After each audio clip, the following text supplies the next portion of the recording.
With your mind on freedom, walk, walk. Come on and walk, walk. Come on and walk, walk. Come on and walk, walk.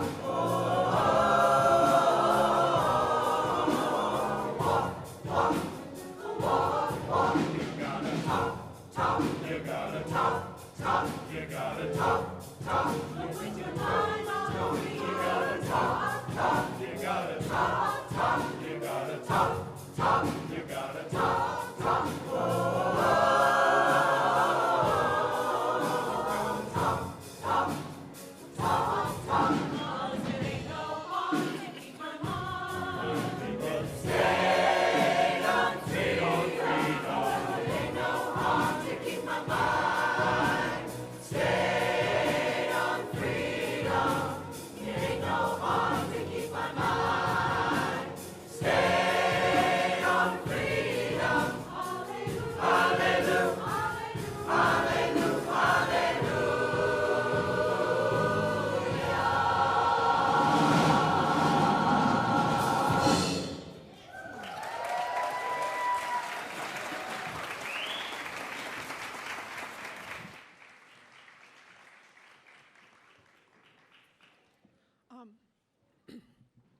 Please join me in thanking the World House Choir and their director, Dr. Kathy Roma.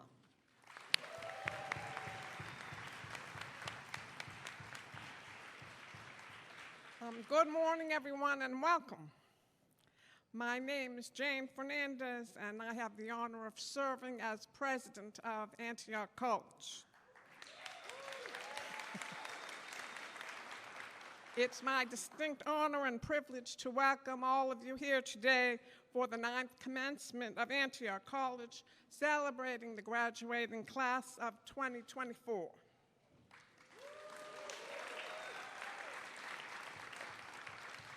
Along with classroom, co-op, and community, the community is a critical part of Antioch College, and our entire community should be acknowledged for their contributions to making this day happen.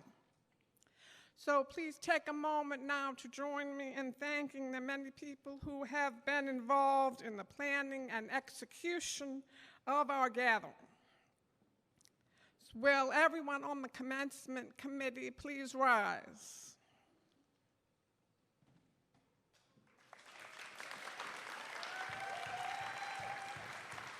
The people we want to be sure to thank: Paige Babb, Forrest Bright, Anita Brown, Donna Evans, Brian Norman, Sherry Ely, Roger Stopper, Monique Cooper, Will Rice, Hannah Montgomery, and Noah Street.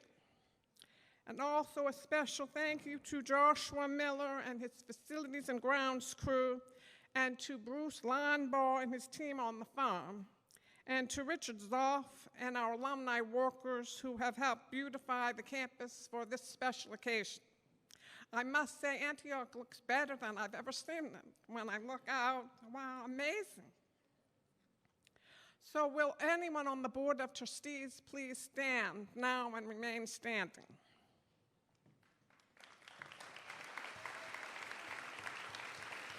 Will the President's Cabinet rise and remain standing?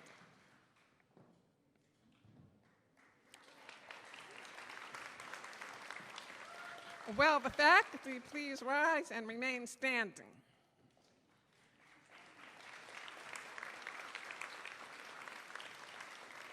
Will the staff please rise and remain standing?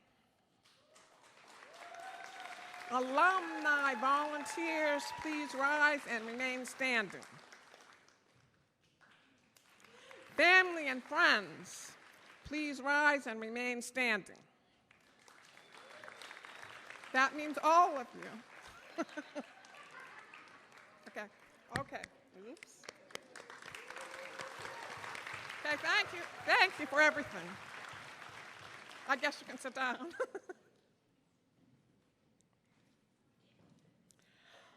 At this time, let's take a moment to center ourselves in some silence, to remember those who we have lost throughout the year, to appreciate those who are with us today, and to experience the space that we share at this moment.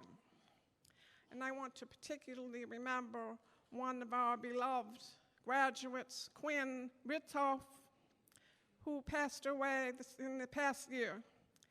And I also want to call your attention to the fact that 60 years ago yesterday, Michael Schwerner, Andrew Goodman, and James Chaney were involved in violent action, which resulted in death as they were advocating for racial justice. They're young men, and their brothers and relatives were Antioch students. So all of that in our mind, let's center on some silence to remember those who have left.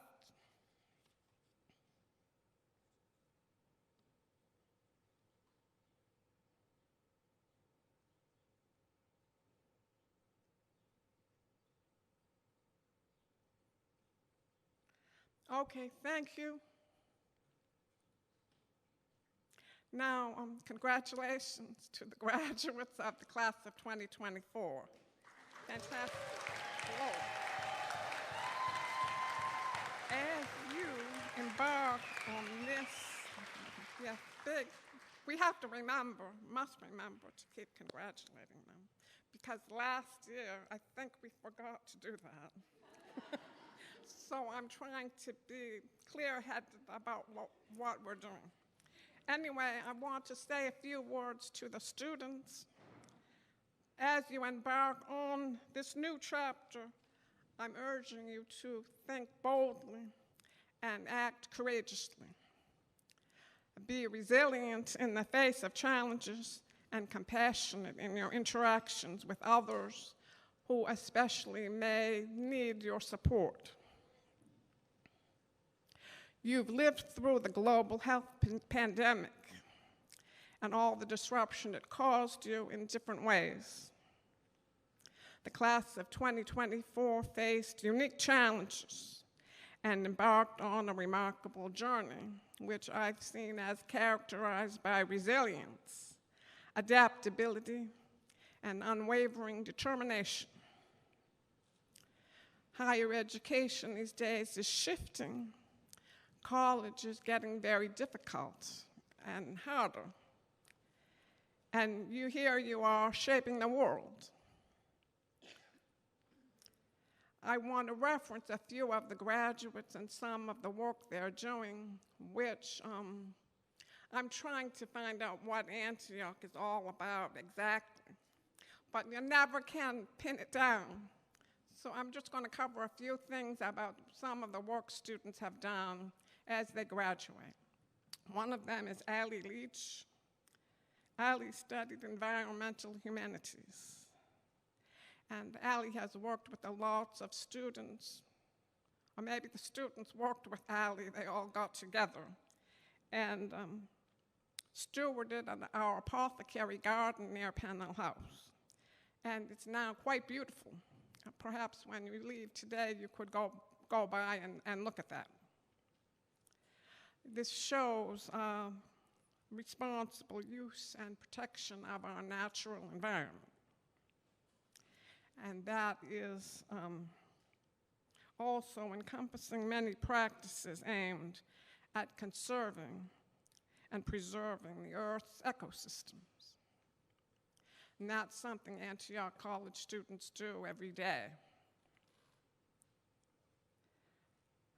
Our students are also committed to diversity and social justice. Social justice encompasses the fair and equitable distribution of resources, opportunities, and privileges. Bonnie Rodriguez is another person who's here in the class of 2024. And I want to say Bonnie and her colleague Lark Orb, also a student, taught me I worked hard to get the right words, so they taught me that there's always a point from which I can see more clearly. So Bonnie and many students address social justice challenges worldwide by organizing Antioch support for Gaza and opposition to genocide. And our campus has had a remarkable agreement or remarkable consensus about the important work that they are doing, and I imagine will continue to do. Today,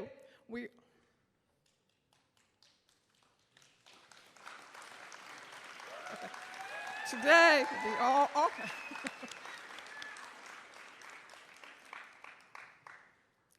Today, we all face US politics that's not serving us or our country.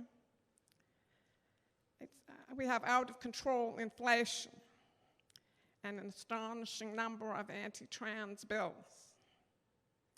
Our students stand firm with Dr. Queen Zabriskie and Dr. Kevin Magruder at the Coretta Scott King Center to build vital DEI programs.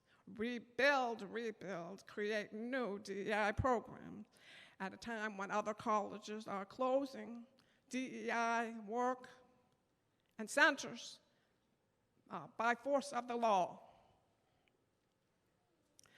So I think these are some of the characteristics that make Antioch a standout. And sometimes we forget in the pressure of the days at Antioch, which they are heavily pressured days. I know you know what I mean, heavily pressured. It's very important. What we're doing is very important. And we are willing to carry out whatever we need to do to make, maybe make some small victories. Despite chaos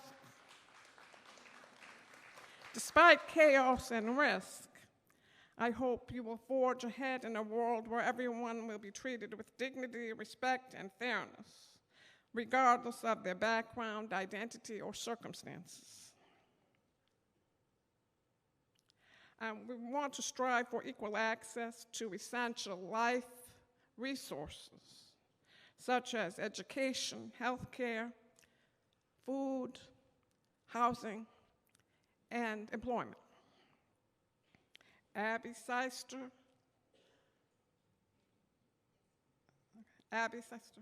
did I say it properly? Okay. I remember Abby at the voting poll. Last fall when we voted, Abby was there with lots of Antioch students, and she had posted signs. She created signs with quotes about people's basic needs, emphasizing that community and collaboration go hand in hand in creating better circumstances for all people. And that is definitely part of what Antioch College believes and does. Graduate Ben O'Brien showed the value of continuous learning to me because he challenged me to see the commonalities between art and facilities and how it could be helpful, if Antioch offered art and facilities a shared space. So that's pretty hard push for me. Well, it's a hard push for me, art and facilities, but Ben was he's convincing. And so I have been mulling it over, honestly, because of the way he has completed interdisciplinary projects with new and innovative ideas. And so I would never have those kinds of thoughts if not for the students of Antioch College. Also, Adrian Colburn is known for social enterprise projects involving innovation and entrepreneurship. And he's helped us understand more about how to maybe not focus so much on money and more on doing the right thing for the college and the people. So I think that in the end, I hope you remember your lifelong journey of discovery and growth. It will go on, it will continue, because now Antioch is in you. So you'll never stop. You'll always be thinking. I hope you embrace curiosity that will lead to new ideas and innovations that we need now. I hope you foster empathy, understand other people's perspective, and drive positive, even if it's hard. I hope you drive positive change, even if you have to uphold your own integrity and maybe kind of fight or push. I think that will be the cornerstone of your actions and the world's decisions. Class of 2024, as you step into the world beyond these walls, carry with you the lessons of the past, the promise of the future, and the strength of your convictions. Be bold, be compassionate, and be the change you wish to see in the world. Congratulations, and may your future be filled with purpose, joy, and fulfillment.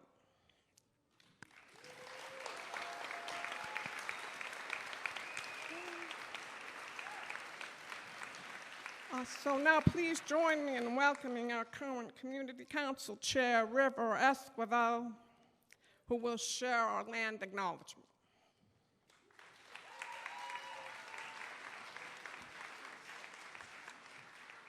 Thank you, Jane. Good morning, everybody. Please join us as we acknowledge and honor that the word Ohio comes from the Iroquoian word Ohio for good rivers and was a place of gathering and ceremony, trade and exchange, food growing, sharing and story, and respect for culture. The Iroquoian, Siouan, and the Algonquin-speaking peoples are still here. We can never separate the people from the land, for this land longs for its people. We acknowledge the homeland of the Shawnee, Delaware, Potawatomi, Miami, Wyandot, Seneca, Chippewa, Ottawa, and the Wapakoneta. Over 39 historic nations and bands call this land home. Today we are gathered on the land that was unceded and stolen. I ask that you acknowledge these communities, their elders both past and present, as well as future generations. We are committed to the process of working to dismantle the ongoing legacies of settler colonialism. We acknowledge that this place was founded upon exclusions and erasures of indigenous knowledge about how to care for these lands. We are obligated to support and educate each other with accurate information about the true history of this land. Decolonialization means that we will strive to be in service of the water and the rivers and the animals in relational solidarity with them. And as people now on this land, we must do what we can to provide nature and wildness with protection and defense. This land acknowledgement was authored by Shane Creeping Bear, Kiowa, in collaboration with Chief Ben Barnes of the Shawnee tribe based in Miami, Oklahoma, whose people were forcibly removed from Ohio areas around Wapakoneta in 1831. Other contributors include Dawn Knickerbocker, Anishinaabe, Jahari Neri, Dene, and support from the Greater Cincinnati Native American Coalition. And now, it is my pleasure to introduce Shelby Chestnut, Chair of the Board of Trustees.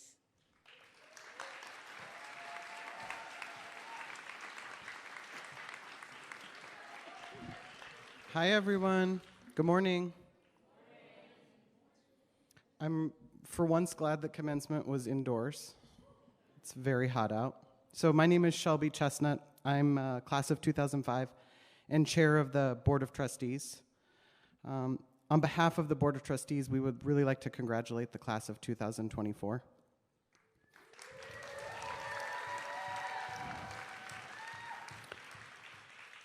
We were talking last night at dinner and realized that a lot of you who were in high school as COVID sort of started and then came to college. So you all have had a journey that I don't think many of us will ever understand except you all. And I do think that you made a really critical and bold decision in coming to Antioch, particularly in these times. And I'm personally just incredibly proud of the work that you've done and the leadership you've shown. As President Fernandez mentioned earlier, I think you're graduating during a very uncertain and painful moment in this world's history. And I've seen you lead with intention and care and demand a world that we all deserve to live in, not just this people here, but everyone. I saw that in your letter writing campaigns to stop the state of Ohio from implementing dangerous anti-LGBT laws this year. And again, your immediate mobilization to call for a ceasefire and denounce the genocide against Palestinians. Time and time again, you're leading by example.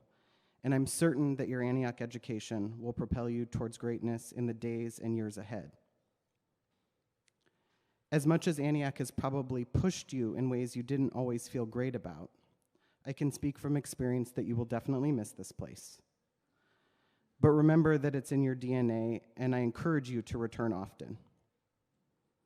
This year, I want to acknowledge a special graduate, Allie Leach, who...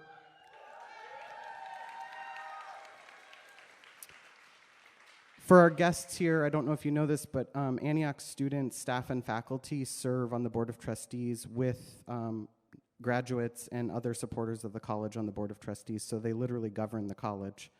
But Allie has been a student representative on the board for 3 years, and it's been an immense joy to work alongside her and to see the world that she's sort of creating with people around her. She was often zooming in from her co-ops abroad and would make it work. The Wi-Fi didn't work. She's like, I have to be off video, but she would always show up to the meetings. And to see her sort of growth in the last 3 years has been just a joy for me, and I know the entire Board of Trustees, so we're so proud of you. Really congrats to all the graduates on this amazing day. It's a day that I hope you really take in and remember all that you've taught us, not just what you've learned. With that, I'd like to introduce Brian Norman, Provost of Antioch College.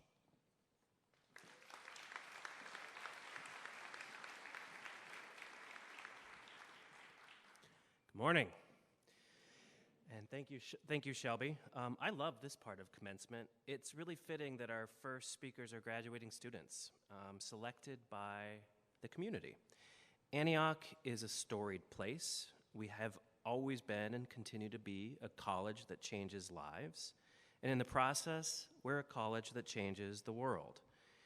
Antioch has had an outsized role in American history and higher education across 3 centuries, not to mention at least 3 closures, depending on how you count. Antioch was an early force in integrating American colleges and paying women equitably at its founding. It revolutionized liberal education with the focus on integrating scholarship and life experience. It fueled multiple social movements across the Black freedom movement, women's liberation, gay liberation, the student movement, indigenous rights, and more.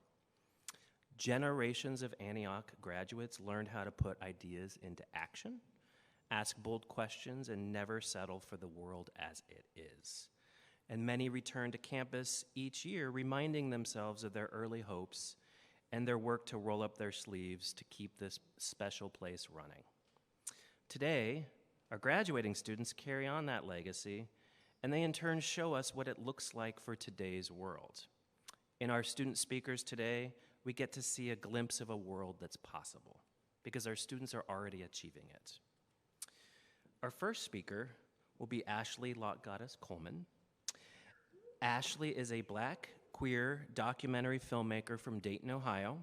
She brings a unique blend of experiences to her storytelling craft, with a background encompassing 19 years in corporate America and an associate's degree from the International College of Broadcasting in 2020. She's graduating with a Bachelor of Arts degree focusing on interdisciplinary arts and creative practice at Antioch College. During her time at Antioch, Ashley has lived her definition of community: love in action. She believes that our words and actions should reflect care and concern for those that we are in community with. She has a firm belief that community is about survival, and everyone has something to bring to the table. Ashley has shown up for the Antioch community as a student pulse worker, student life assistant, media lab coordinator, and community council member, all while maintaining a spot on the dean's list. Ashley is... That's worth clapping for.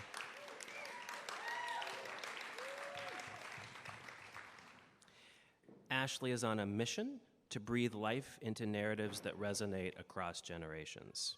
Through her documentary work, which I hope you'll get to see this afternoon, Ashley seeks to unearth the authentic stories of women and marginalized individuals, aiming to shed light on their rightful place in history. Her ultimate goal is to provoke thought, instigate change, and redefine the prevailing paradigms of equality and truth.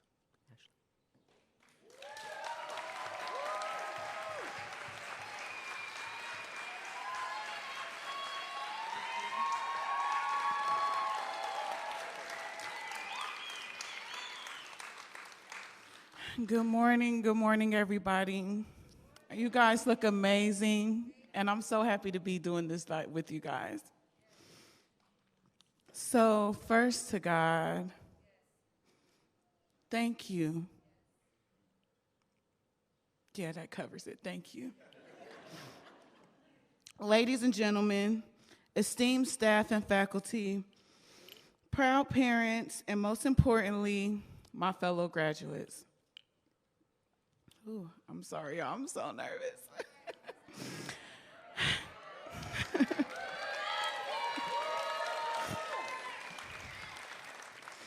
As I look out at the beautiful faces staring back at me, I'm filled with nothing but gratitude for the unwavering support of those who have stood by me during the most challenging times. To my father, Joseph L. Coleman, Jr., whose passing on July 26, 2023, left an unforgettable mark on my journey, and my mother, Michelle Coleman. Without the lessons and values you both instilled into me, I wouldn't be here today. To my sisters, Candace and Jasmine, my grandparents, nephews, cousins, aunts, uncles, and close friends, your love and support has been my rock, and I cherish you beyond words. The transition out of college is filled with so many fears and questions about the future. I thought I was exempt from these feelings because of my age, but it's just a part of the human condition. I'm eternally grateful to Mercy Carpenter and Anna Robinson. We spent late nights on the porch of Pennell, dancing, laughing, and writing papers simultaneously. Walks to town to get salsa brava when dinner service just didn't cut it. Or rallying around each other at times when all we really needed was a hug and a word that everything would be okay. And all of this just happened this term, so thank you.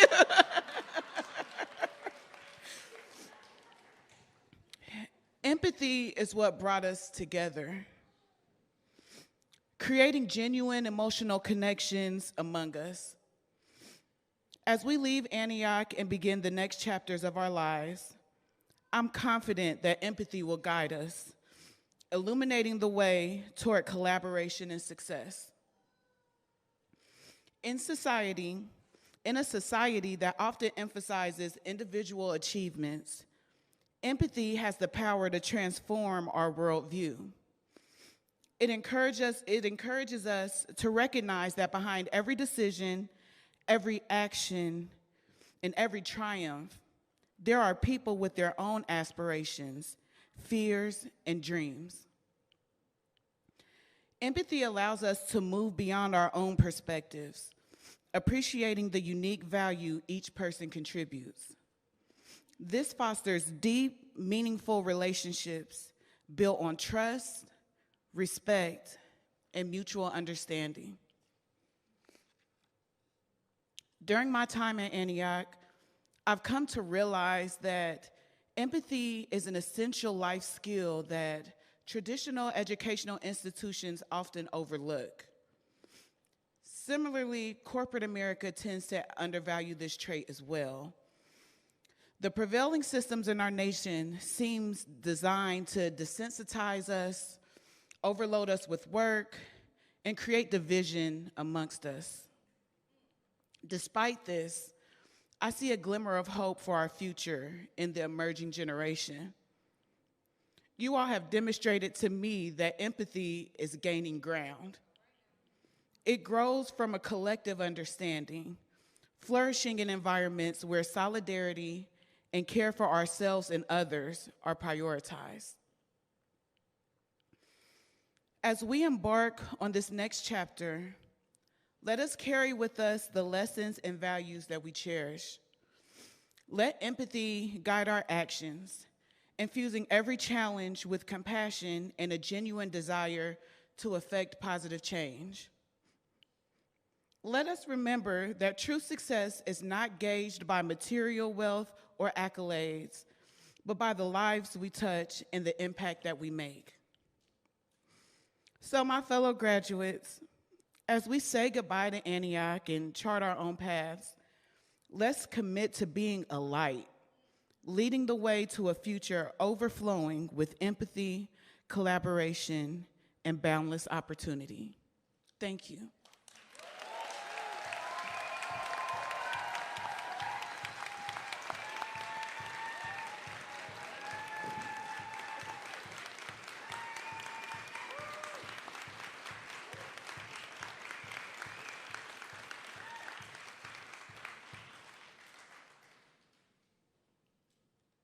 Thank you, Ashley.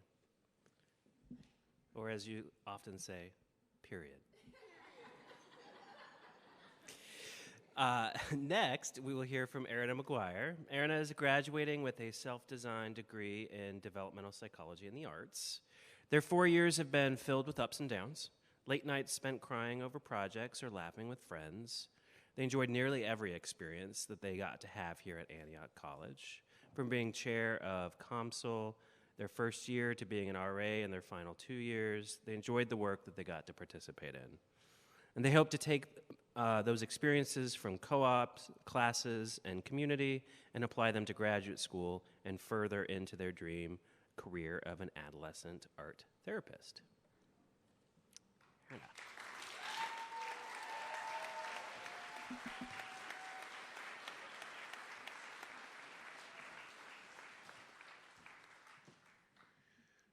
Well, good morning, everyone. I will continue that train.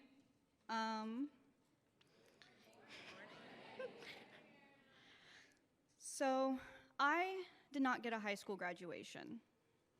It wasn't because of any fault of my own, but because of a pandemic that affected most, if not all, of the people here today. Because of that pandemic, I didn't get to have my name called or get to walk across the stage in front of my friends, family, and peers. I didn't get to wear a cap and gown or even get to have a graduation party. I wanted all of these things, even though I knew my name would probably get mispronounced since I graduated from a high school I only went to for half an academic year. It is because of these things that today had to be perfect. I desperately ran around like a chicken with its head cut off in order to make sure I could graduate on time.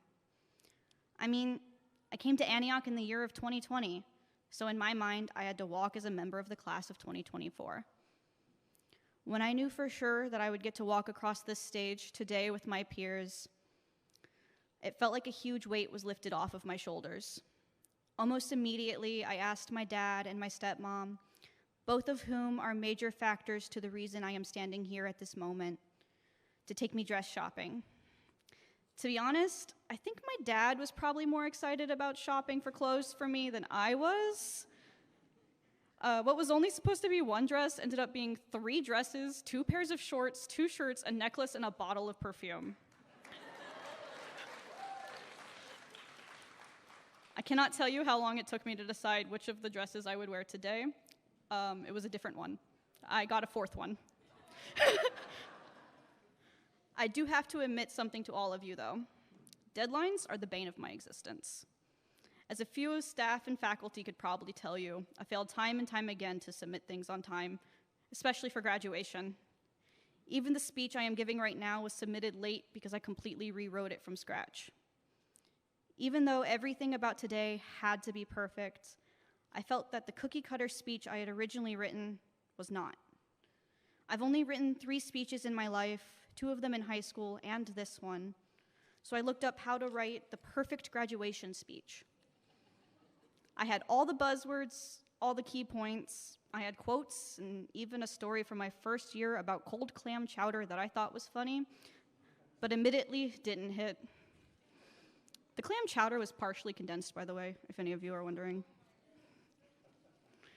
I had all of this, but when I heard the speeches of my fellow student speakers, I felt disheartened. Not because I wanted to be competitive and have the best speech, but because I wanted my speech to be remembered, even if it was remembered last. I sat there for weeks wondering why everyone else's speeches felt so much better than mine. Every time I thought about my speech, it would ruin my whole day. What was it? What did I do wrong? It wasn't until about 2 weeks ago that I realized what it was. When writing my speech, I forgot to include myself. Sure, I was there the whole time I was writing it.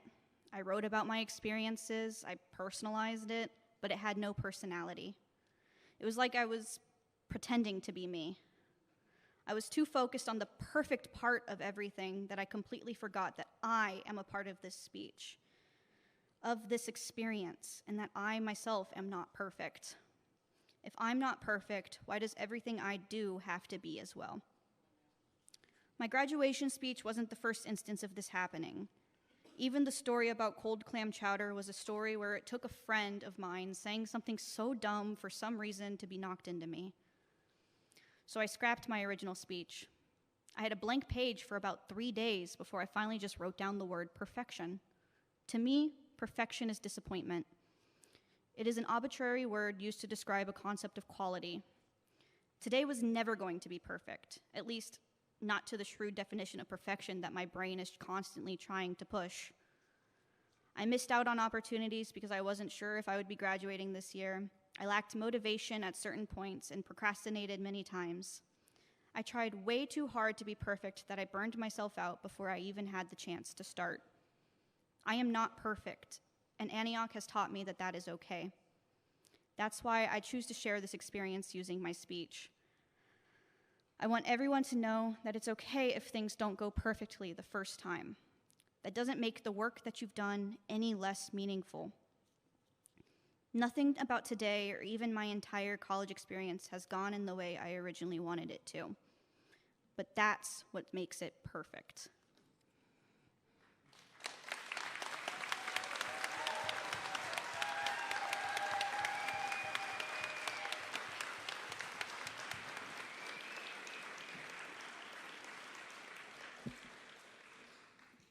Thank you, Erna. I think of you as a perfect model of persistence. Thank you. Our next speaker is Adrian Colborn. Adrian is a dedicated college student who has spent the last 4 years of college actively serving in various, I might say many, functions of community government and on varied committees, seeking to provide a vital student perspective in decision-making processes. Alongside their academic pursuits, Adrian holds positions on the boards of 2 nonprofit organizations, Scrutineers and Signals for the Grassroots. Their commitment to education, community outreach, and civil rights work is seen throughout their involvement in promoting voting rights and election transparency among young people, alongside working to connect global youth to professional and educational opportunities internationally. Throughout their time at Antioch College, Adrian became deeply concerned with the state of education and civil liberties, and now hopes to work toward cultivating a better understanding of how alternative approaches to social organization can help achieve better outcomes for the next generation. Adrian's dedication to fostering dialogue and inclusivity aligns with their vision for a more transparent and equitable future.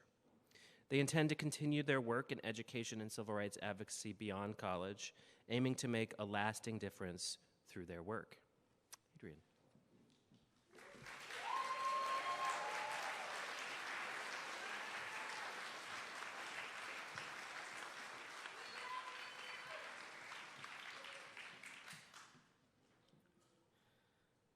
dear friends, faculty members, families, fellow students, and the greater Antioch community, past and present. Thank you for providing us with this opportunity to gather together and celebrate our collective achievements, an old institution made new. It was here at Antioch that not only my mind was put to work, but my hands as well. I hope that our time here can serve as a testament to the alternative force of a liberal arts education, a place where the nourishing of my intellectual growth has been intertwined with the practical application of my knowledge and a firm belief in social and civic responsibility. Our time here has not been without its challenges. Many of us arrived during uncertain times, navigating college life through the pandemic and uncertain global context. Despite the blemishes and the struggles to get where we are today, I feel prepared for what comes after. This college, with its commitment to ideals of community and service, has cultivated a desire and sense of purpose in me that feels stronger than ever before. A desire to build, to change, and to love. It was here that we forged lasting friendships, engaged in meaningful dialogue, and discovered or rediscovered our passions and the interconnectedness of our shared humanity. As we stand here looking out at a world in transition, I believe that we can all recognize the challenges that await us in this period of growing uncertainty and division. The world today needs the values instilled by our community and our education. Critical thinking, compassion, and the courage needed to challenge the harm being done in the world. I hope that our needed voices in labor can contribute to laying the foundations of a more equitable and compassionate society, which can only stem from our own homes and communities. The building of something better begins with us. With the knowledge that we have been given access to and the training in labor that we have undergone, a part of that responsibility to effect positive change is carried by us, and I believe that we are capable of rising to that challenge. I would like to wish everyone here today a future filled with moments of joy and care, challenges that inspire courage and conviction, and opportunities for reflection, rest, and love. This community has my lifelong gratitude for helping me become who I am today, through all the love and the loss that has been experienced in our time here. Thank you.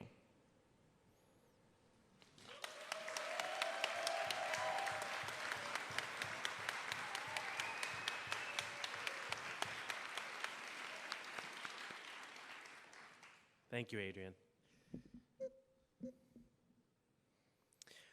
Our final student speaker is Mercy Viola Carpenter.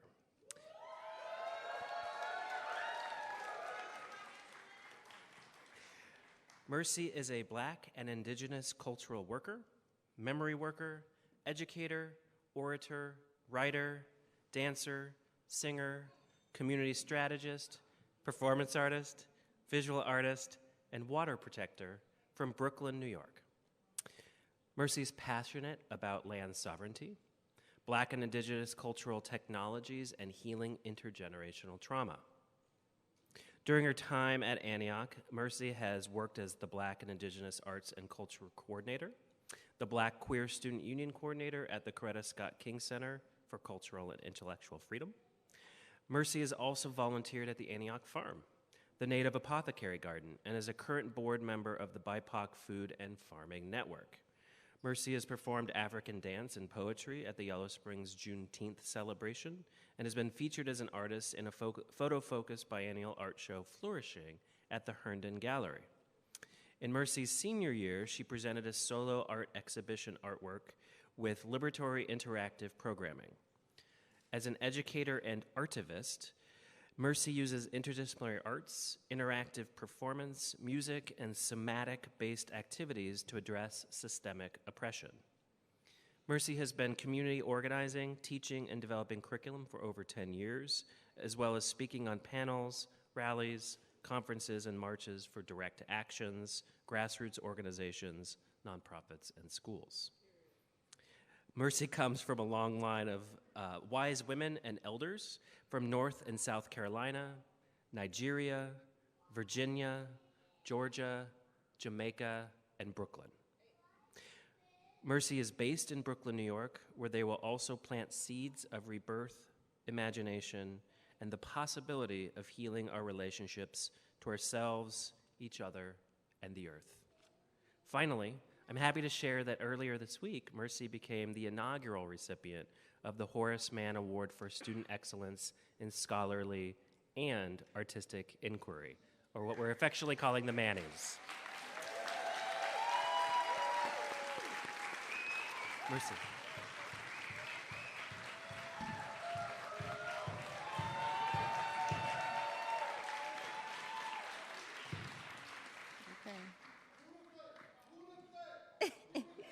Yes, yes. First, thank you everyone for making it here and for making it here safely. Before I begin, I just want to give God the glory and to have an opportunity to give my ancestors, who are Black and Indigenous people, honor for the ways that they have made out of no ways. I want to give honor to my family, to my mother, to my father, to my grandparents, to my sister, who continue to lift me up on their shoulders. I want to give honor to my loved ones chosen in blood who stand in the gap.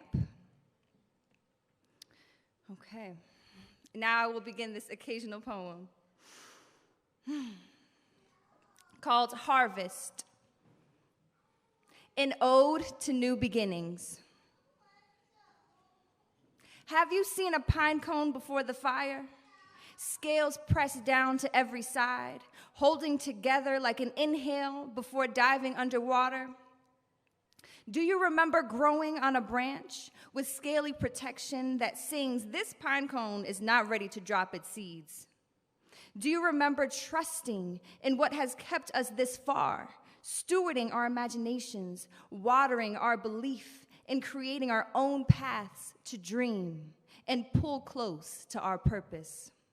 Have you seen the warm glow of these last few years ignite an opening? Horace Mann echoes through the halls that we are to be ashamed to die unless we have won some victory for humanity.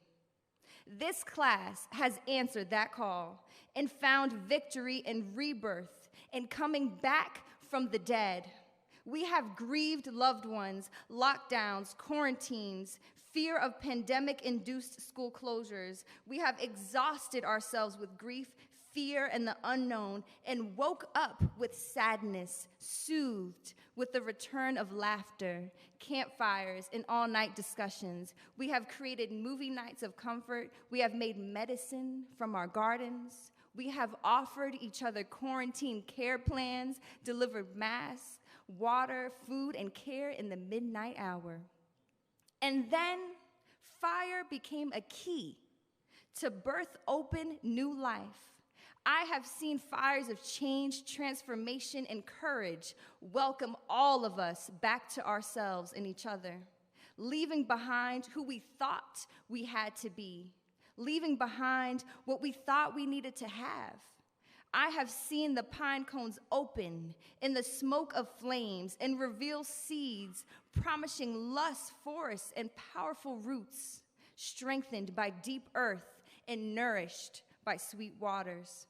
These seeds sing out that they are enough, and what we have planted is worthy of growing. We have planted ourselves, our convictions, and our courage into the earth of our futures.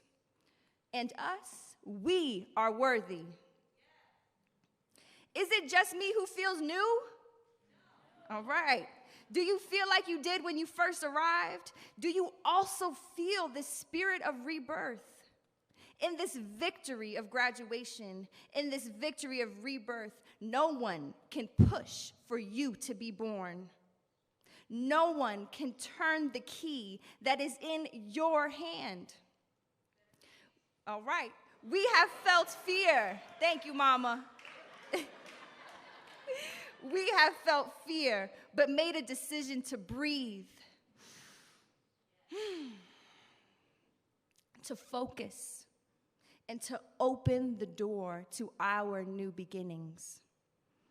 We have held steadfast in our own resurrection. We can look back at the fires we crossed and remember our courage, faith, and determination. In every fire, We were not alone. We look back and remember co-working, Pomodoro method nights, dance breaks and nap breaks.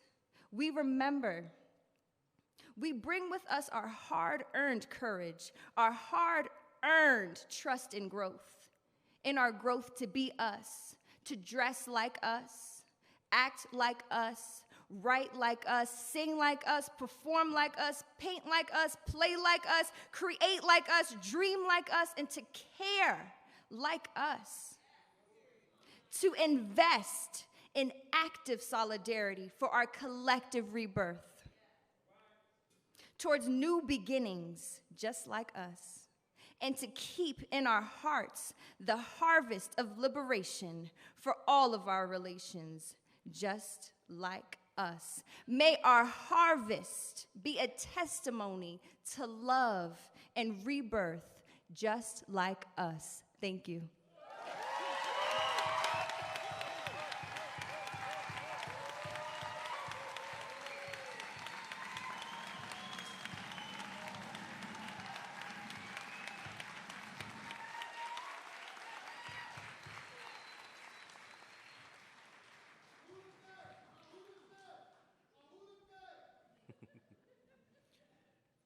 Thank you, Mercy.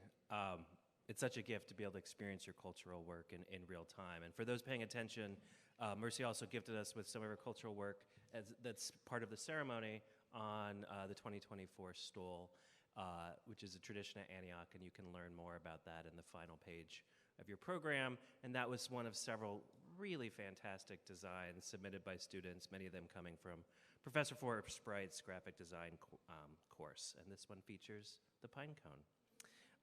So who would want to follow that act? I know who. We get to hear again from the World House Choir. The World House Choir, as many of you know, is a diverse, multicultural, mixed voice choir whose repertoire is drawn from different traditions, including world music, spiritual, folk, peace, and justice. Its mission is to perform music that motivates and inspires communities toward justice, diversity, and equality as they strive for peace and build a web of mutuality. And now, another section from this wonderful choir.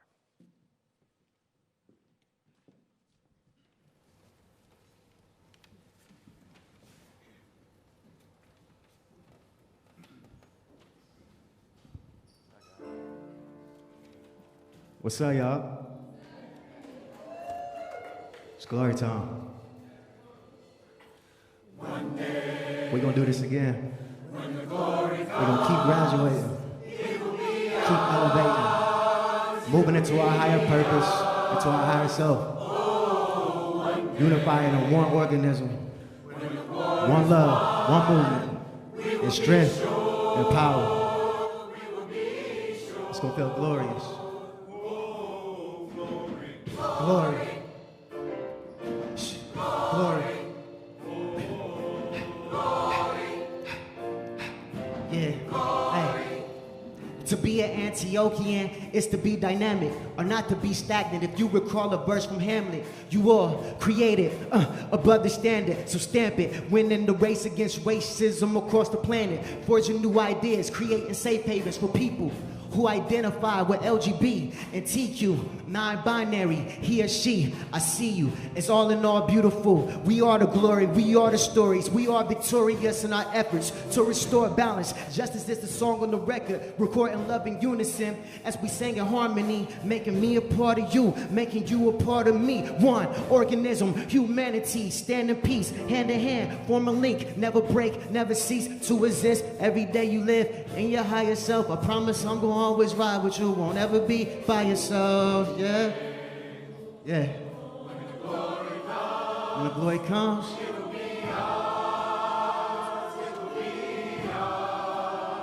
yeah, yeah, yeah. One day, when the war's won, yeah, yeah, yeah, yeah, yeah. Wave your hands in the sky like this. Hey, hey, hey, hey. Glory, hey, hey, glory, hey, hey, sing, hey.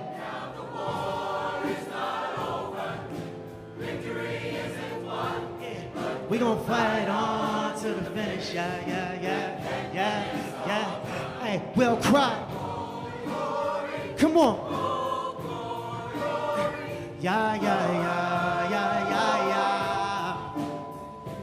yeah. Cry. Hands up in the sky to the heavens. Hands up to the sky to the heavens. Yeah, yeah, yeah. Hey, hey. Look, I kicked through the door to glory and the light shined before me. The book of time was open, it was then I read the stories of pioneers and martyrs who gave the skull and the all so LeBron could play ball. Brian could study law, they survived the tidal waves on ships, transporting slaves, wrote books on Jim and Jane, CRC and Lorraine. People called them insane. They went against the grain, civil disobedience, the genius was in their brain. Let me tell you how it feels to be in chains and handcuffs. It's hard, weighing on you heavy, hard to keep your head up. Oh God, praying Jesus save me, help me make my bed up. It's messy, wondering how many times again you'll test me. Amen. He without sin cast the first stone, they threw rocks at me. Now I got diamonds on and birthstones, I'm hip hop catchy. They applied it for my worst songs. A mother's pain is real, these are birthed out of her songs. Until one day, fly with me, yeah. Fly with me, yeah, yeah, yeah, yeah, yeah. One day, yeah. When the war's won, yeah. We gonna be sure, y'all. We gotta be sure we gotta unite again. Hey, everybody say, glory. I can't hear you say, glory. One more time, say it loud now, glory. Yeah, here we go, glory. Let's go. Come on, yeah. Rock with me, hey. I see y'all. I'm so proud of y'all, man. Y'all did y'all's thing. Y'all went on.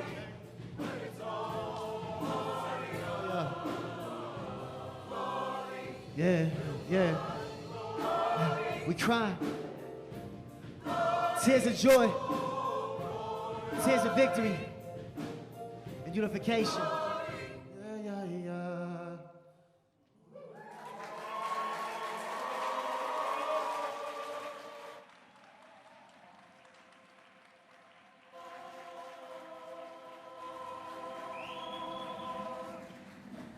Congratulations, graduates.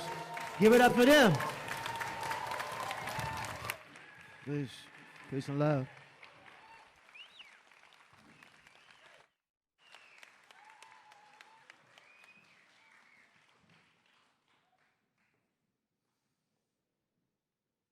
Wow. Thank you, World House Choir, and thank you, Tron. It is good to have you here. Let's express our appreciation one more time.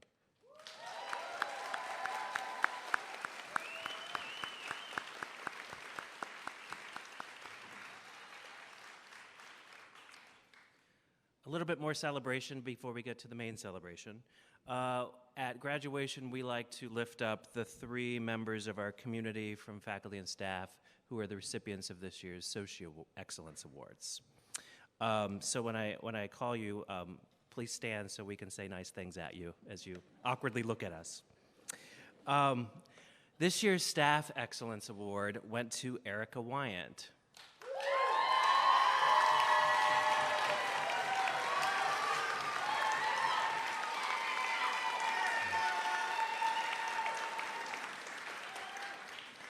Erica is our C-Shop manager and operations specialist. She's widely regarded as a consummate Antioch community member whose energy infuses the Olive Kettering Library and elsewhere on campus.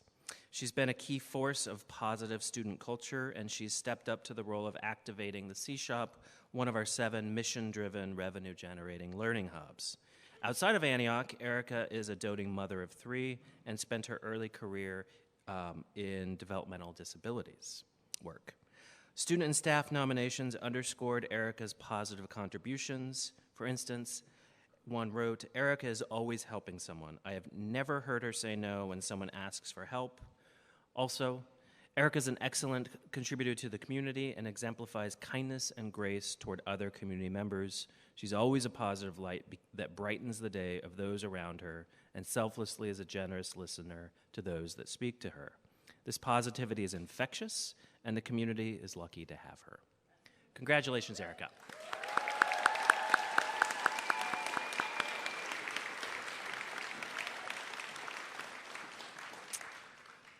Second, the Campus Impact Award recipient this year is Luisa Bieri.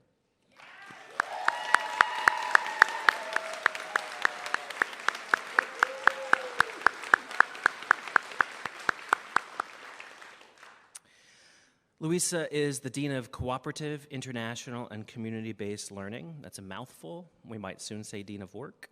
Luisa grew up here in Yellow Springs and has a background in performance, women's and gender studies, international education, and community engagement through the arts. Since coming to Antioch in 2015, Luisa has designed new co-op coursework engaging art as social practice, community action research, and place-based learning. Most notably, this past year, Luisa helped us achieve the prodigious goal of securing Federal Work College designation, earning a new place for Antioch in higher education as the 10th Federal Work College in the nation and the first in Ohio.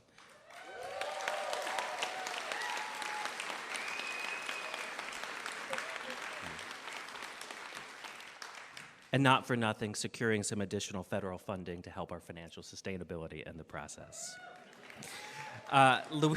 Luisa's nominations reflect the gratitude and hope that she instills in our campus.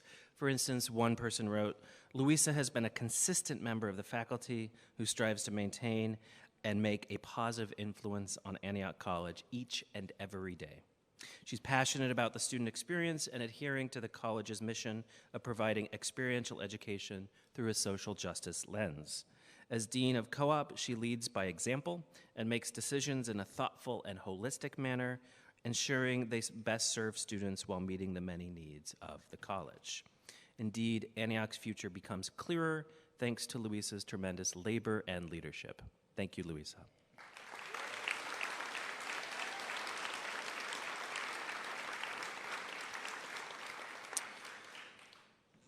And the Faculty Excellence Award, Queen Zabriskie.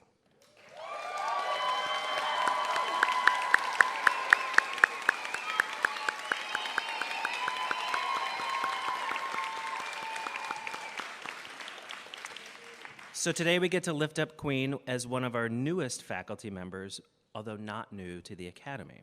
Queen joined Antioch College this past fall as visiting associate professor of social sciences and inaugural resident fellow at the Coretta Scott King Center for Cultural and Intellectual Freedom. Prior to Antioch, Queen was associate professor of sociology, theater, dance, and performance studies at the New College of Florida. Queen hit the ground running, moving our campus forward and bringing a beautiful vibrancy recognized across campus. Now, as acting director of the CSKC, Queen is breathing new life into that space and building on prior work to fulfill its potential as an academic and social force. In less than a year, it has become clear that where Queen walks or dances, joy and movement follow. And where Queen chooses to be, justice can take root. Campus nominators see in Queen a full expression of Antioch's mission. One wrote, "From her impact on others, she's given a funnel for students, both new and current, to take initiative and feel welcome at Antioch. Furthermore, she's filled a unique role among the creatives here through her role as a faculty member.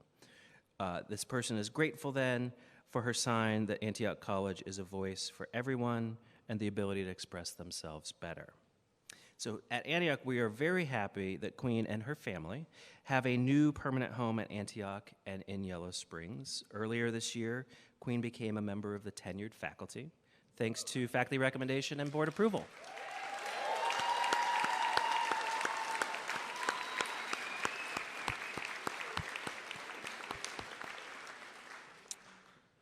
And now I'd like to welcome back to the podium our president, Jane Fernandez.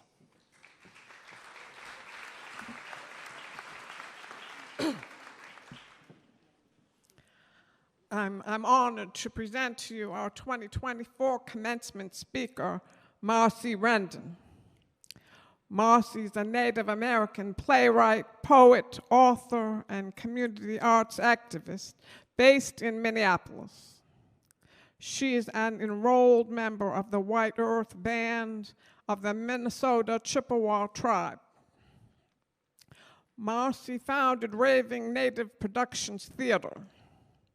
Along with various plays, screenplays, poems, and short stories, she has written 2 nonfiction books for children and 3 crime fiction novels. This year will see the release of her first book of poetry, Anishinaabe, Songs for the New Millennium, a new standalone crime novel called Where They Last Saw Her, and Stitches of Tradition, a children's picture book. We're very honored to have Marcy Rendon here. Please join me in welcoming her to Yellow Springs and Antioch College.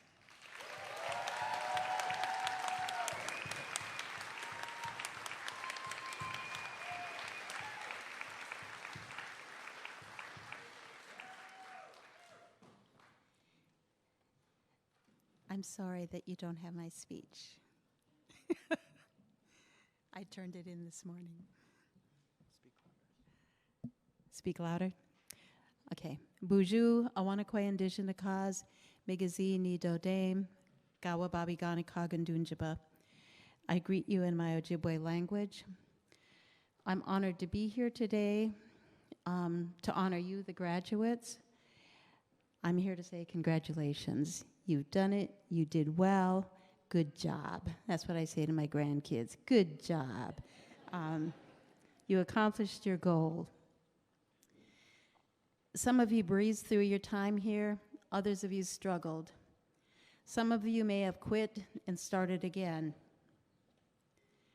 No matter how your journey or how you did it, you did it. Some of you have family that supported and encouraged you on your journey. Some of you, you did it alone, but you did it. I'm proud of you, proud of each of you.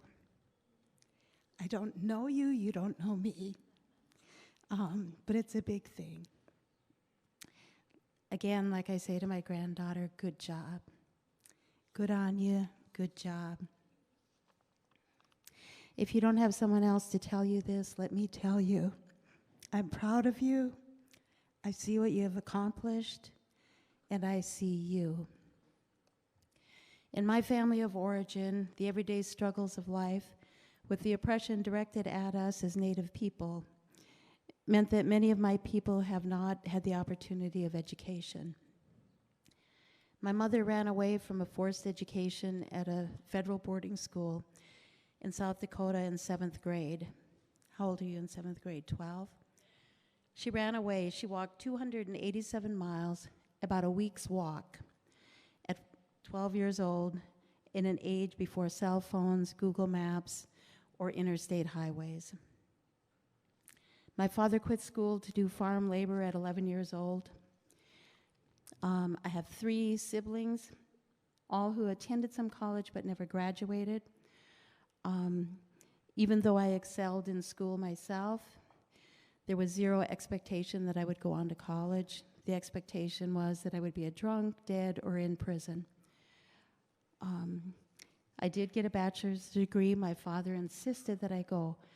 Of my siblings, he was the one that said, you need to go. My mother died 3 days before my high school graduation. My dad died my sophomore year, so he never got to see me graduate. And so I never walked. I've never done what you all have done here today. I have 3 daughters, all of who quit school. Most of them got their GED.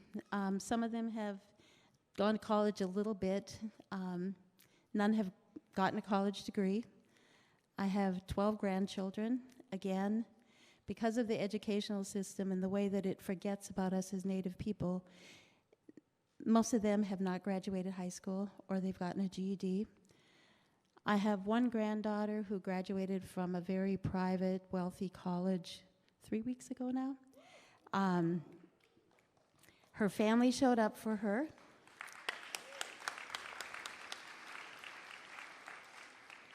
She asked them not to wear Crocs. or gang colors, or, like the people in her family who are self-employed and have never, because of their self-employment, have never filed a federal tax form.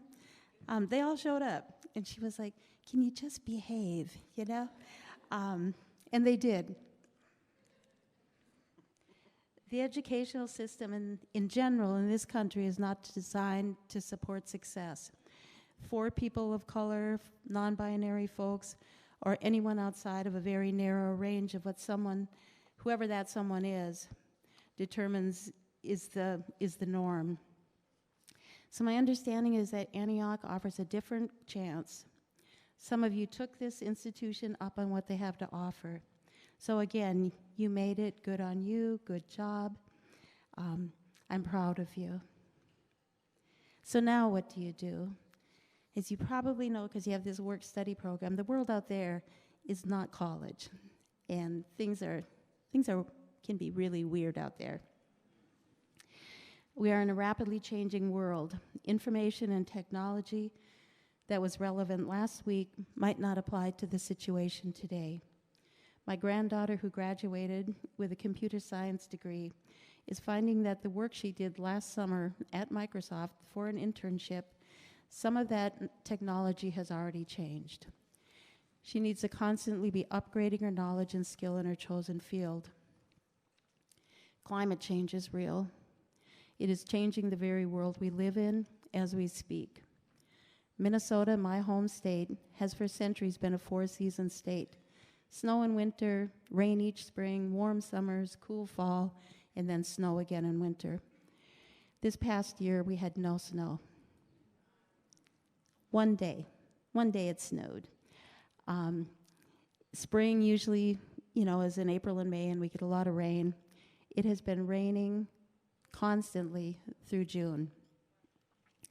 My youngest daughter and her 4 children are in the boundary waters up on the Canadian border. The land, it's a land of water and trees. They have been there a week, and torrential rain and a couple tornadoes have destroyed roads going in and out of that part of the state. The state doesn't know when they'll be able to repair the roads and the infrastructure in order to get them out. Again, climate change is real.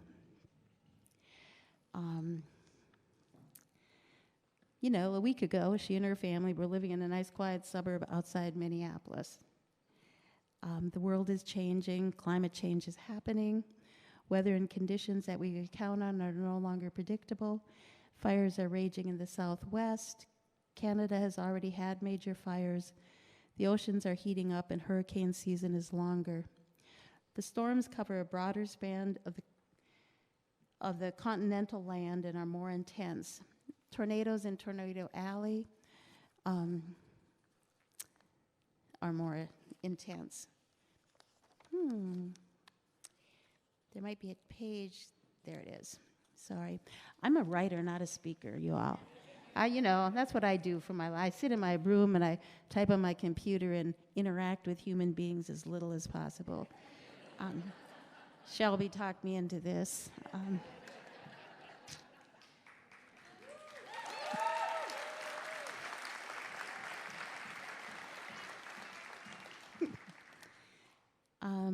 Droughts are real, torrential rains, the weather is no longer predictable in the way we have known it. This impacts our food systems, our transportation systems, our work methods, our access to food, medical care, and water. So the Red River Valley, where I grew up, has been called the breadbasket of the world. There's been so much rain that there's a question of whether the crops that are grown there will actually be able to be harvested this year because of the amount of rain that we got. So is this doomsday talk? Is this the apocalypse? I don't think it needs to be. Our native prophecies told us that these times were coming, that unless people learn to turn away from industrialization and increase dependence on technology, this season of time would occur. Thomas Bianca, and you can look him up you can Google him. He was a Hopi medicine man who went to the United Nations in the early 70s and shared the Hopi prophecy with the people there. The prophecy says that people need to learn to live in harmony and balance with the earth and to look to the native people for guidance on how to do that. I'm sorry, the land acknowledgement. You know, I appreciate that happening, but in my circle of friends, what we want is land back.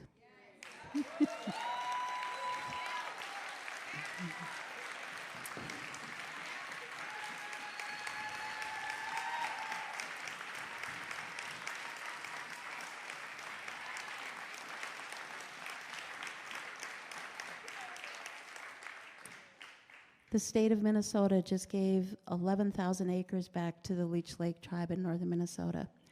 It's possible. And in all of the instances where Native people have been given land back, I know of no group of people, Native people, who have, kicked other people off, which seems to be the big fear. Oh, if we give land back, somebody's going to have to leave. Anyways, that was not in my notes. I'm sorry. Let's see. To live in harmony and balance with the earth. In my worldview, this is just common sense. I also think that while education is valuable and that the acquiring of knowledge is good, I think a good part of our education is we also need to develop the ability to think critically, to do a critical analysis of information that is presented to us, to use our minds to question. Years ago, right after Leonard Peltier was sent to prison for supposedly killing 2 FBI agents during the 1973 Battle of Wounded Knee. I think it was in 1978. I was traveling in upstate New York, going to the Akwesasne Nation, and I was wearing a T-shirt that said "Question Authority." We got pulled over by the State Patrol. I got thrown in the ditch, face down, with a gun to my back. They questioned my white friend who was driving. Thank God she was there. They said they pulled her over because the van we were in had a bumper sticker that read "Free Peltier." They told her they were ready to arrest and question me because clearly I advocated for the killing of FBI agents, which was obvious from my Question Authority T-shirt. Bless her liberal heart, she talked them into letting me go. Today, I still think it is a good idea to question authority. Although I don't learn my lesson here, I do not wear my political thoughts on a T-shirt, and I have 0 bumper stickers on my car. There is a thing called the appearance of conformity, an ability to sort of blend in so that one is less likely to be attacked. And being able to do that, you can oftentimes accomplish more things. We need to develop critical thinking skills and to develop the ability to think flexibly. We are living in a world that is rapidly changing and a world that is closing in on differentness. We have to be ready to change and adapt, kind of like practicing yoga, but with our minds. Flexible thinking, instead of acting or reacting in the same old way, you can stop, count to 3, and think of 3 other ways you could respond or handle a situation. Sit with a group of people and strategize new and different ways. This idea of a group is another thing we will need for the coming time. We need to move away from the American idea of independent thinking and start to develop, redevelop our interdependency skills and knowledge. How do we get along with people? How do we build community around us? How do we build a circle of like-minded people who come from different race, class, and gender backgrounds? We need community now more than ever. Our survival as a species may depend on it. Each of us, each of you, is a leader. Each of us at any given time can decide to do what is best for the whole. You don't need to be appointed or designated to leadership. Every single person has the capacity to look around, assess the situation, and determine how to best move a group of people forward in the best direction. Sometimes when we think about what is good for the whole, it may mean accommodating the needs of one. I have a friend who is blind.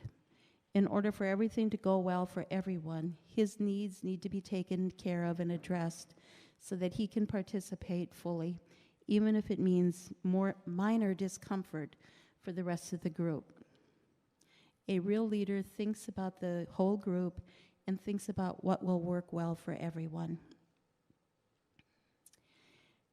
I have been an instigator my whole life. Since I was a little kid, I grew up between the White Earth Reservation and the Red River Valley. And the Red River Valley is a flat plain that floods every spring when there's enough snow. You can look to the east, and if there's been a snowmelt, you can see the water coming down. So junior year in high school, I'd done a bunch of stuff, like convince kids to not talk to the English teacher for a week until she was like in tears because she had no idea why we were not speaking. But I convinced a group of teenagers to get in a car and drive out and watch the flood come in. A carload of teens in a car with rushing water up to the windowsills. We needed to be rescued by the highway patrol. I realized in that life-threatening moment that if I was going to convince people to do something, I should convince them to do bigger, more important things for themselves and for each other. Real leadership means caring about people, caring for people, taking care for the people who put their trust in you. Our spiritual elders in the Ojibwe tradition tell us to lead with love, to lead with compassion. I'm sure you've heard the phrase, decolonize your mind. I honestly think it is more important at this time in history that we decolonize our hearts. How do we expand our heart consciousness? The mind is like linear. It goes like this. The heart is expansive and encompassing. So I encourage you to decolonize your hearts. Live your lives with integrity and courage. Courage is the capacity to do the right thing in spite of your fears. When you act with courage, you don't consider the consequences to yourself. You just do the right thing in the moment. Do you remember the Atlanta brawl? The young black man, Aaron Rudolph, who dove into the water and swam to help the black security man, who was his co-worker. He dove and swam to help him because he was under attack.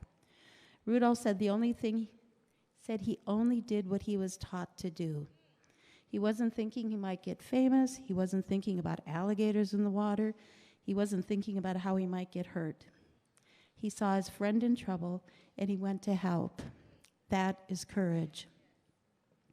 What is integrity? One definition says that integrity is the quality of being honest and having good moral principles. A definition that I like better is the state of being whole and undivided. When you are whole and undivided, you are living your life as a sovereign being. You're living your life as a sovereign being the way that you were meant to live it. Whole and undivided, unmovable, unshakable, not easily swayed or distracted. I challenge each of you to decide to live your lives with courage and integrity. Back to being the leader that you are. It is easy to lead the people we like and who like us. These coming times, are going to require us to be able to lead people we don't like and who don't like us. My neighbor across the street, and I talk about him all the time so he knows it, I use his name. Randy is a white guy. He's right-wing, biker dude, pushing 60. When I first moved into my house, we were the only family of color on the block, and he accused me of learning English to get free money. I'm like, what? This is like, I could have wrote him off that day, but I have a history of working to build allies across race and class lines because of a friend of mine who went here to Antioch, and we did created a whole community nonprofit on how to build allies across race and class lines. So I conduct workshops on it. I teach people how to see the good in everyone. Just last month, Randy told my granddaughter, the one who graduated from college, that it was his tax money that was paying for her education. We've lived across from each other for 25 years. We are the co-block leaders of our block. We organized National Night Out. But because of his comment about his taxes paying for my granddaughter's college, we've had a couple of screaming matches. I call him a racist and tell him to stay the blank on his side of the block. He bemoans how hard his life is and how, he works so hard for his taxes for other people's handouts. The one thing that I noticed about Randy early on, though, is that he wants to be liked. And so I've played to that. So in spite of our yelling back and forth, on Mother's Day, he grilled me a hot dog, put this special mustard on it, and walked it across the street so that I would have a Mother's Day meal. That was his way of making amends. Again, how do we lead people we don't like? How do we lead people who don't like us? How do we build sustainable relationships with the people right next door to us? Technology has given us access to the wider world, but climate change, economic change, and health crises are making our immediate world more close. In this coming time, we will need to rely on the people who live across the street, the people who live next door. Like my daughter up there on the North Shore right now. Her survival depends on whoever else got stranded up there with her in the middle of a flood zone. We need to reach for the humanness in every person around us, whether we like them or not, whether they like us or not. Back to Randy. He has a generator and a chainsaw, of course.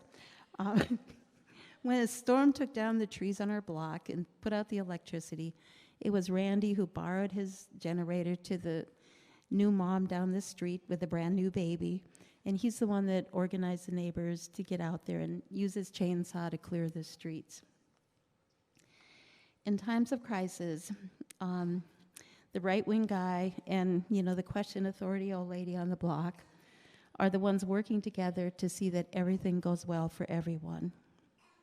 He doesn't know how I've moved him in this direction. At the last National Night Out, he told me how he was up north yelling crude things to pipeline protesters, and he asked my opinion.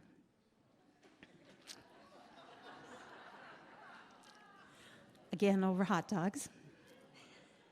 I told him that all of Minneapolis's drinking water comes from the Mississippi River, and that if those pipelines are built and burst, it will destroy our drinking water. He was quiet for a good long minute, something that is rare for Randy. Then he said, "Maybe sometimes I should just keep my big damn mouth shut."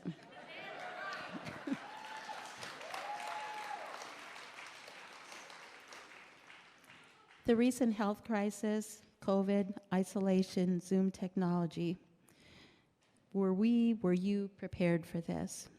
A number of years ago, I visited a fly-in, fly-out community in British Columbia up in Canada. The Nawak people have lived in that mountain valley as long as their memory goes. In the late 1800s, early 1900s, smallpox was introduced to their community. The elders told everyone, an estimated 10,000 Nawak people, to go up into the mountains in pairs or in their family groups and to not come back for 1 year. Of 10,000 people, a year later, only a few hundred returned. Flexible thinking, courage to do the right thing, leading people, getting people's agreement to do the right thing. That is what saved the Nawak people. Today, survivors will say, I'm the 150th person born after the epidemic. That's how they count their existence. The last thought I will leave you with is I encourage you to be creative. Create with the idea of beauty in your heart. exercise your creative mind. Not just creating art, but using your creative, flexible intelligence in whatever endeavor you pursue. Creating is about building, recreating, growing. As long as one is creating, you can't be about destroying. Once again, you are here to be honored. You did this. Good on you, good job.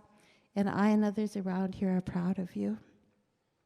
Miyu, which in Ojibwe means, now it's your turn. Miigwech. Thank you.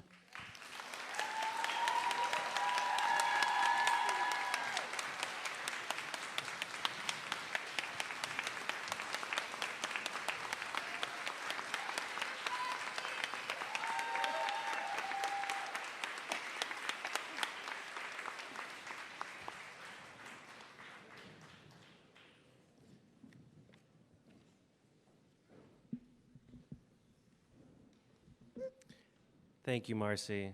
Thank you for honoring us with the gift of storytelling. And may we say to you, good job.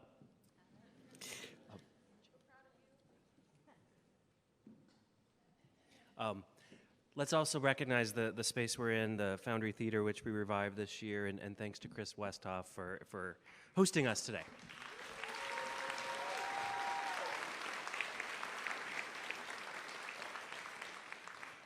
Now the main event.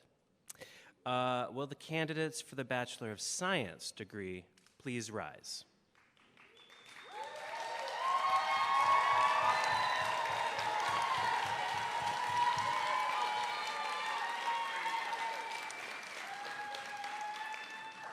President Fernandez, it is my great honor to present to you the candidates for the degree of Bachelor of Science from Antioch College.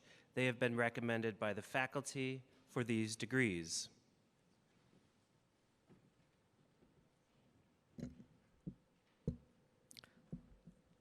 Upon recommendation of the faculty and by the power vested in me by Antioch College Board of Trustees and the state of Ohio, it's my pleasure to grant you the degree Bachelor of Science.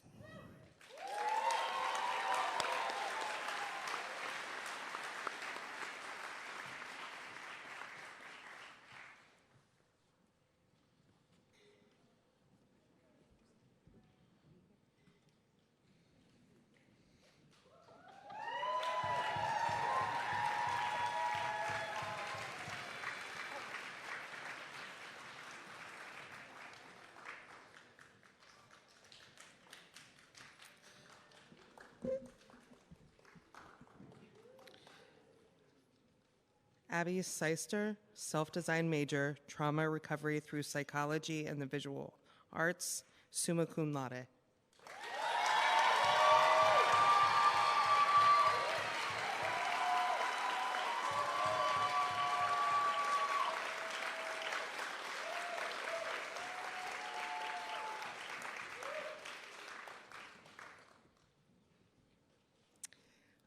William Rice, self-design major, biomedical anthropology.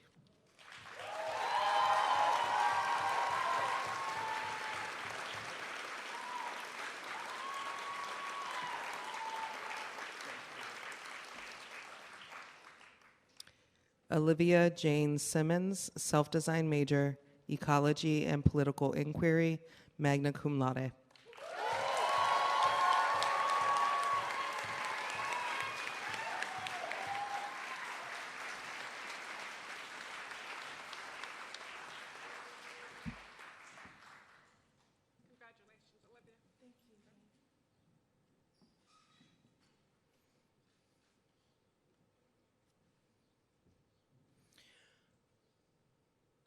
Congratulations.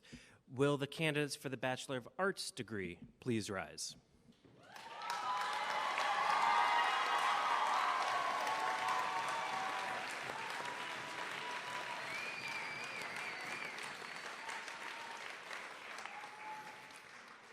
President Fernandez, it is my great honor to present to you the candidates for the degree Bachelor of Arts from Antioch College.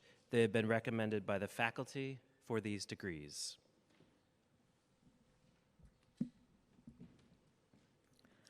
Upon recommendation of the faculty and by the power vested in me by the Antioch College Board of Trustees and the state of Ohio, it's my pleasure to grant you the degree Bachelor of Arts.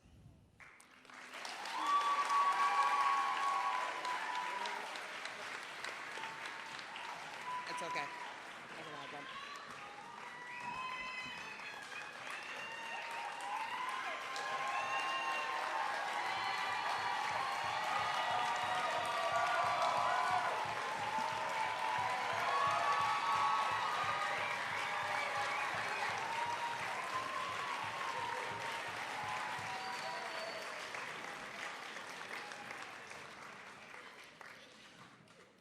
Gael Cabrera Ocampo, self-design major, film studies, performance, and Latin American culture.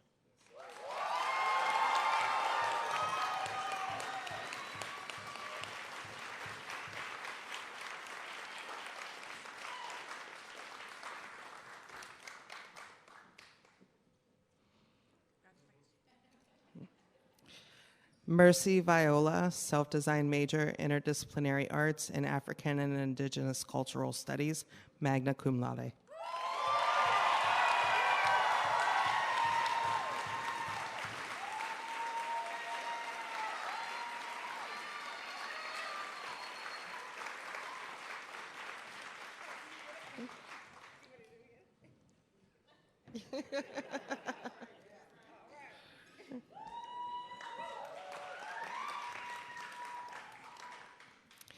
Adrian G. Colburn, self-design major, social enterprise and social innovation, magna cum laude.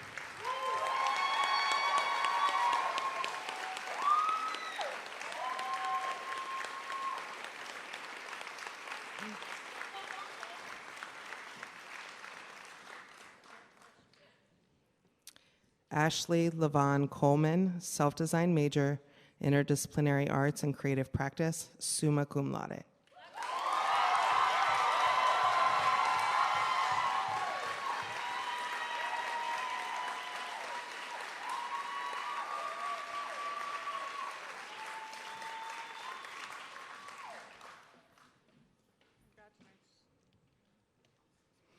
Allison Jane Leach, self-design major, environmental humanities, summa cum laude.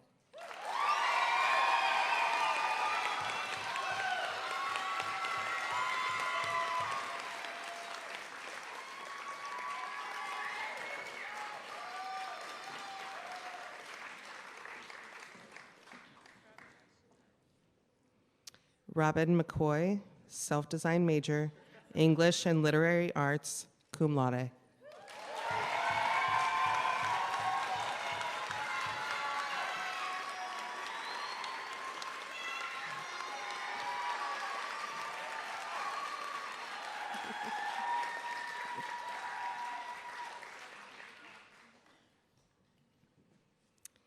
Erina McGuire, self-design major, developmental psychology and the arts.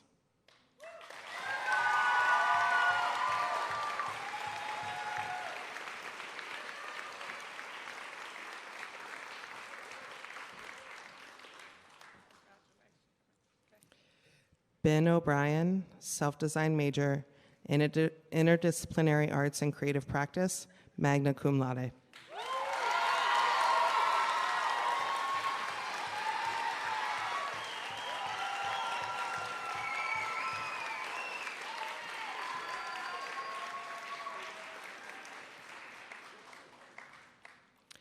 Darius Riley, self-design major, interdisciplinary arts and creative practice.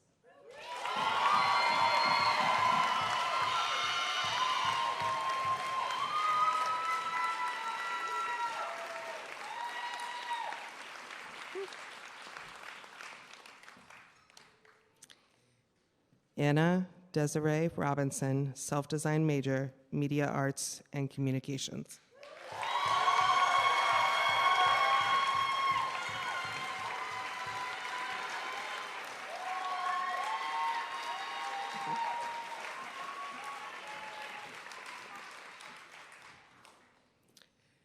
Bonnie Rodriguez, self-design major, global studies and engagement.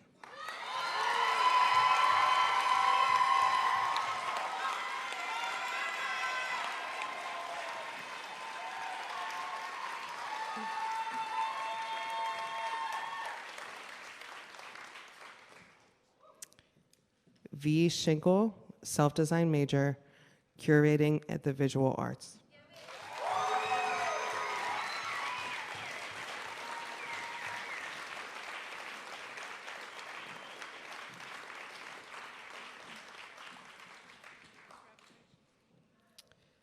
Chance Summer Yuki Stillwell, self-design major, the language of performance.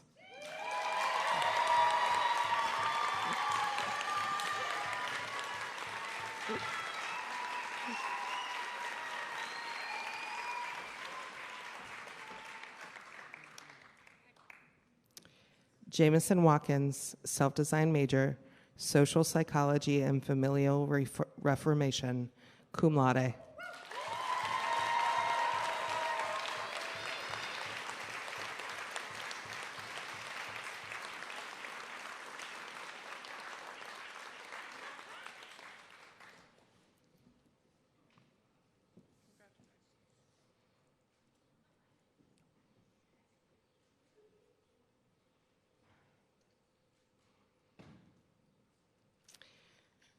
In a newer tradition of wearing academic regalia at Antioch resumed 2 years ago, we ask those of you wearing mortar boards to please move your tassel from the right side to the left side, joining a select company of college-educated Antiochians.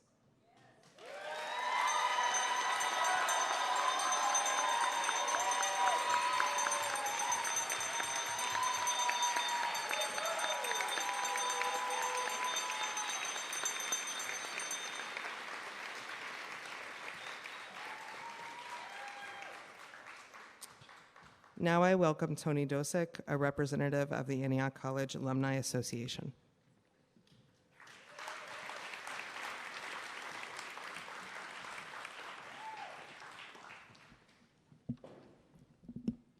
Good morning. My name is Tony Dosick, and I am the immediate past president of the Antioch College Alumni Association. On behalf of the 20 members of the Antioch College Alumni Board, who represent more than 15,000 Antioch College alumni, some of whom are here today, welcome. What joins us all is a thread of mutual connection, a sense of shared values and mission about what it means to be a graduate of a liberal arts college like Antioch, to think critically, and to link that thinking and learning to action and commitment. We come from different times. I'm a 1967 graduate. You are 2024 graduates. But we share so much: a love, dare I say hate, relationship with this college that pushed us out of our comfort zones and required us to work and live on our own, in the belief that education is not something that just takes place in the classroom, but is something that takes place throughout the world.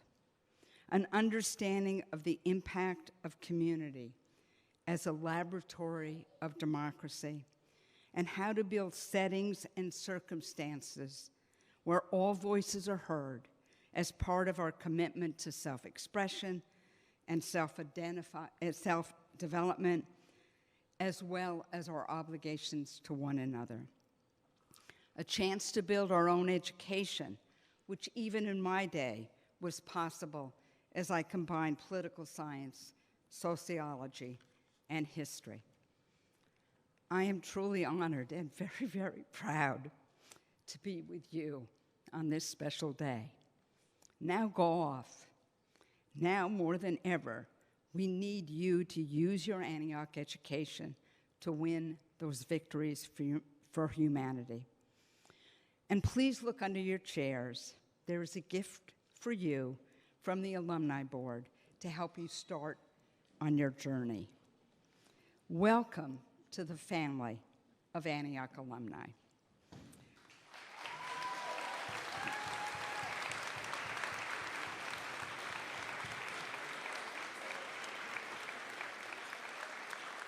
I am pleased to announce our next speaker, Jane Fernandez, president of Antioch College, for closing remarks.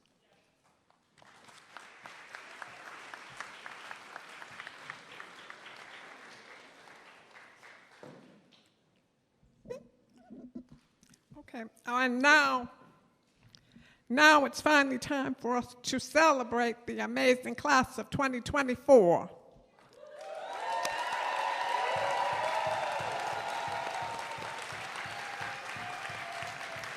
We have individually and collectively learned so much from them, and for this we will always be grateful. We believe in the commitment to win victories for humanity and graciously accept their plea for us to do the same. For now, please remain seated until the recessional concludes with the stage party graduates and faculty. Guests are encouraged to join in the recessional to the mound ceremony, which will begin in about 20 minutes and be led by Shannon McCarville, graduate of 2002, and our new Director of Alumni Relations and Communications Manager. Those of you who parked in the Foundry lot can move your cars back to main campus. A reception in South Hall's Herndon Gallery will end the festivities for the day. Thank you.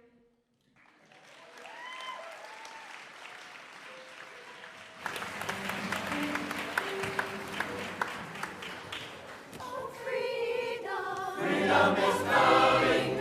Freedom is coming. Freedom is coming. Oh yes, I know. Freedom is coming. Freedom is coming. Freedom is coming. Oh yes, I know. Oh yes, I know. Oh yes, I know. Oh yes, I know. Oh yes, I know. Oh yes, I know. Oh yes, I know. Oh yes, I know. Oh yes, I know. Justice is coming. Justice is coming. Oh yes, I know. Justice is coming. Justice is coming. Justice is coming. Oh yes, I know. Oh yes, I know. Oh yes, I know. Oh yes, I know. Oh yes, I know. Oh yes, I know. Oh yes, I know. Oh yes, I know. Oh yes, I know.